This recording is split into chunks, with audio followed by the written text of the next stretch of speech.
ত্রয়োদশ জাতীয় সংসদ নির্বাচনকে সামনে রেখে নতুন মন্ত্রিসভা গঠনের প্রস্তুতি শুরু করেছে সরকার। নির্বাচনের পরপরই নতুন মন্ত্রী ও প্রতিমন্ত্রীদের জন্য ৫০টি সরকারি গাড়ি প্রস্তুত রাখা হয়েছে বলে জানিয়েছে মন্ত্রিপরিষদ বিভাগ। মঙ্গলবার ১০ ফেব্রুয়ারি মন্ত্রিপরিষদ বিভাগ থেকে জানানো হয়, নতুন মন্ত্রিসভার শপথ গ্রহণের সম্ভাব্য তারিখ হিসেবে ১৭ কিংবা ১৮ ফেব্রুয়ারি বিবেচনায় রাখা হয়েছে।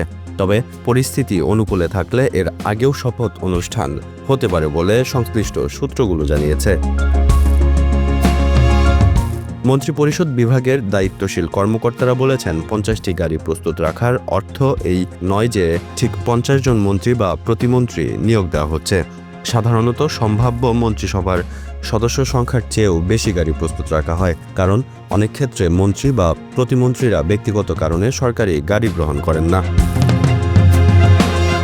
এর আগে গত ৫ ফেব্রুয়ারি এক সংবাদ সম্মেলনে প্রধান উপদেষ্টার প্রেস সচিব জানান, সংসদ সদস্যদের শপথ শেষ হওয়ার পর দ্রুততম সময়ের মধ্যেই ক্ষমতা হস্তান্তরের প্রক্রিয়া সম্পন্ন হবে।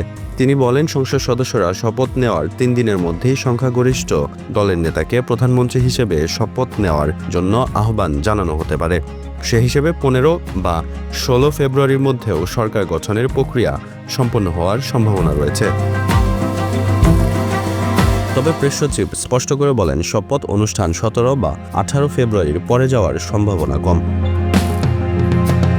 এদিকে আগামী ১২ ফেব্রুয়ারি ত্রয়োদশ জাতীয় সংসদ নির্বাচনের ভোট গ্রহণ অনুষ্ঠিত হচ্ছে। একই দিনে জুলাই জাতীয় সনদ বাস্তবায়ন সংক্রান্ত গণভোটও আয়োজন করা হচ্ছে।